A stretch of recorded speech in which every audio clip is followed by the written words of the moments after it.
I want to have a conversation about what's going on in Minneapolis. Not many of us are talking about it because of so much going on with how Uber and Lyft are promoting driverless vehicles. And that's really what's going on because we know Tesla's having a hard time. Uber and Lyft, they're constantly throwing out things in the media that are happening to drivers. Drivers getting hurt, drivers getting beat up, drivers getting, molested, drivers attacking other drivers. I mean, it's so much going on right now.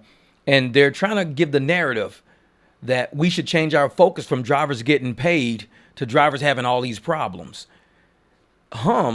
Is doing something major here in Phoenix. You already know how we are. We're out there every day promoting it, marketing it, running with it. What we don't see a lot is drivers in Minneapolis going out there talking to riders to get riders off that plantation of Uber and Lyft. We don't see a lot of people in Minnesota out there promoting other apps so they can start getting their money. You're not going to get money unless you go out there and you do some of the footwork. You cannot sit around and expect the apps, as small as they are, to have the marketing budgets and the means inside of the media to control of the narrative of the media, to control politicians, to go out there and do all this footwork. So you turn on the app tomorrow and all of a sudden you're getting pings just like Uber and Lyft. It's not going to happen overnight. Everything has to build slowly. You've got to go out there. You've got to let riders know we got something different coming in town. You got to let other drivers know, hey, get on this app, man, so we can at least be there when somebody's summoning for a ride. We need to be on these new apps. We don't need to be on the old apps.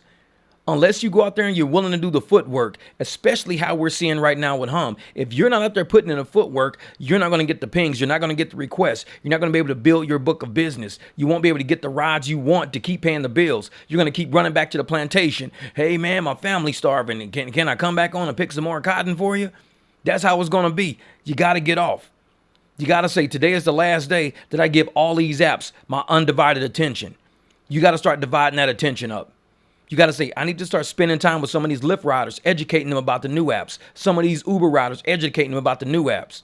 We need to slowly start working people off of these apps. Whether we're doing, YouTube, videos, if we're doing Facebook videos, we got to make sure that we're out there every day promoting and telling clients and riders out there and drivers out there needs to be another way other than these two major apps. If we're not out there pushing and promoting it, this is not going to change in July.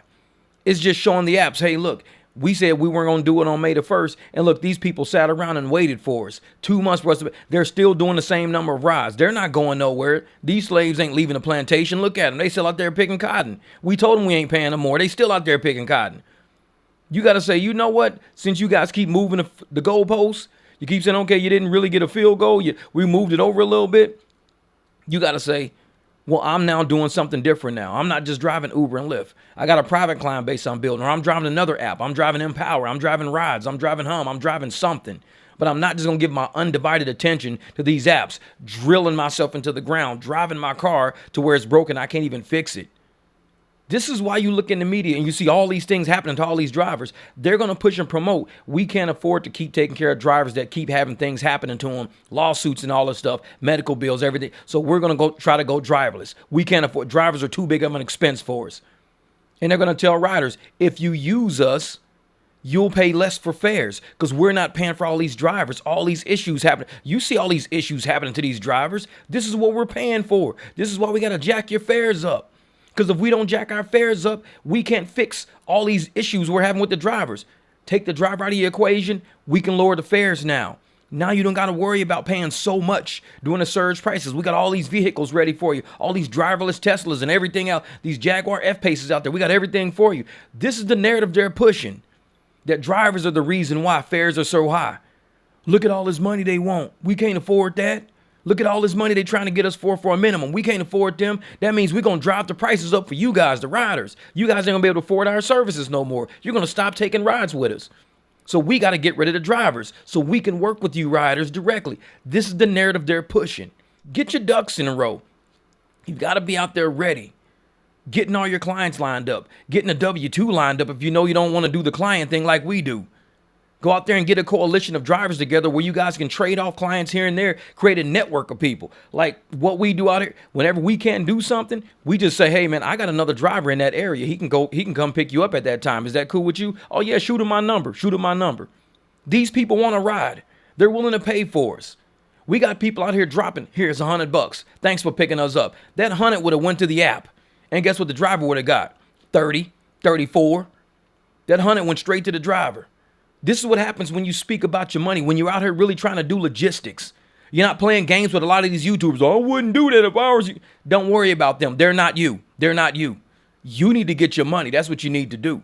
You need to be out there promoting the apps, talking to riders, talking to drivers, getting a foundation built. You only have until July the 1st. And trust me, they're going to push it out again. You think you ain't getting paid nothing now, and you're still doing rides while you're getting paid nothing. When July the 1st hit, guess what? It's going to be worse. Because now they know you're so desperate, you're willing to keep driving for nothing. The moment July hits, oh, fares are cut again. Oh, drivers are deactivated. Oh, it's all these changes happening to the app just so they can afford to be able to give you guys something different now. You got to wake up. You got to know when you're being played. A lot of YouTube channels are feeding into the narrative of, hey, drivers are the problem. They're talking about all these issues. They stop talking about the money, and they're talking about whatever they see in the media. That's the distraction. We got to stay on top of these riders. You see what we do with Hum. We telling all these riders, hey, man, you're paying too much. Hey, I'm not getting paid enough. We stay on that. That's the grind we on. That's the focus we on. We don't get distracted by, oh, my God, it's kind of dangerous out here for drivers. Look what's happening to all these drivers. No, we're not on that. We know what a distraction looks like. It's all deflection away from we deserve the money. There is danger out there. We see it's danger. We've been doing this for a while. We know it's danger out there. But we deserve the money if we're going to be out in the streets with these cars. Out there with all this stuff happening. We deserve this money. And if you're not paying us, like tonight, my car's in the driveway. I could be out there, but I know there's nothing out there. There's no surge. There's no good money out there. I could be out there promoting Hum, taking cheap Lyft rides, but I'm not putting nails in my own coffin. The more you drive for Uber, the more you drive for Lyft, you're just putting another nail in your coffin. They're leaving drivers behind. So I'm not doing that for them. No. When you put money out there, I'll drive for you. But even when I'm driving for you, I'm going to be promoting the other apps because people need to realize we have other options than these two.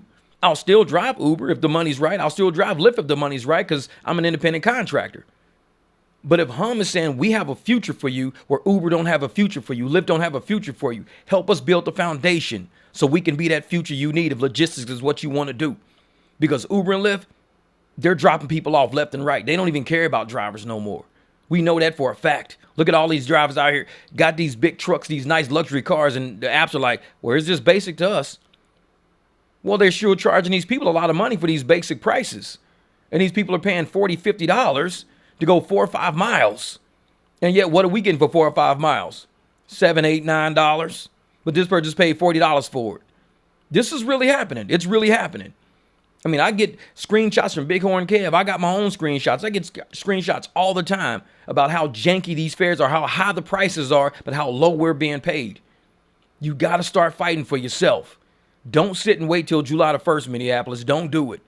If you're not out there every day promoting in different comments, promoting on different videos, letting people on Facebook know, on IG know, on, Twitter know, whatever, let people know, hey, use this other app. Let's get away from Uber and Lyft. We got to make a living out here. They're not helping us make a living. I'm telling y'all, don't wait too long. Don't be on the short bus. You wait too long, you're going to be stuck. July the 1st, July the 2nd, oh, we don't know what to do. We've been telling you what to do. We've been showing you in our videos what to do. When there's another app out there, give that app a chance.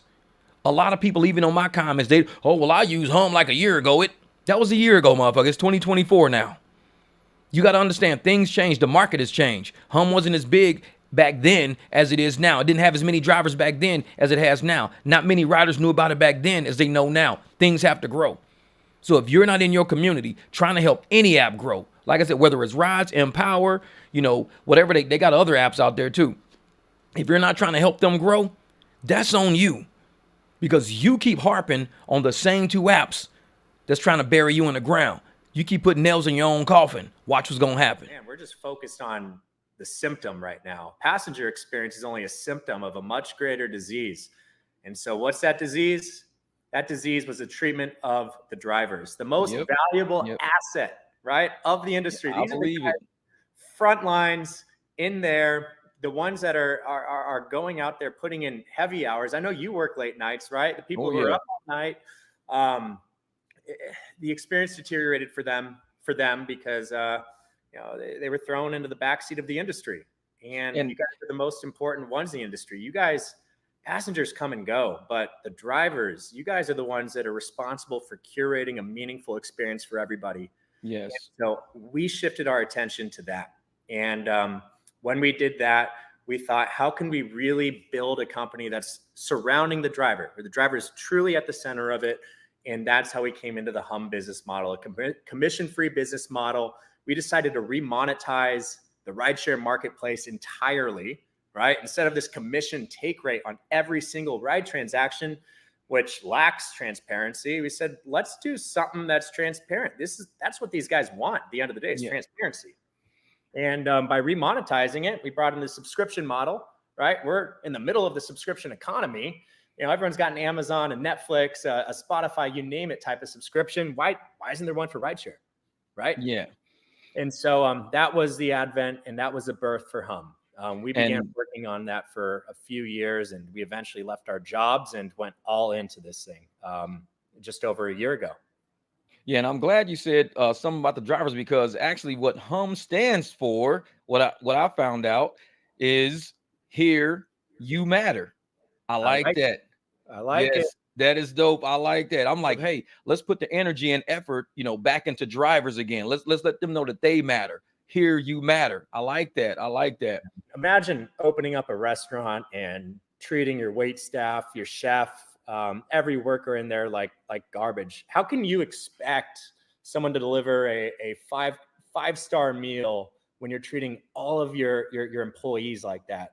Like, you got to Yeah. rally around your employees if you want some good meals, and that's what we're doing here. I think we're dishing up some really good meals here at Oh Hum. yeah. Oh yeah. As drivers on Hum, we get to build out our own books of business. So you can hop onto Hum, right? You can get new on-demand rides. You can get pre-scheduled rides and everything. And you can try to get this person to really fall in love with you so that they choose to call you up, right? They call you Exactly. up for that airport, that trip wherever they're going, right? They call you up for their appointment, or to go to the grocery store. So Like, but I do tell you, it's going to be a better experience with Hum, because now I'm getting paid. I'm not getting played. The money you're paying, I'm actually getting.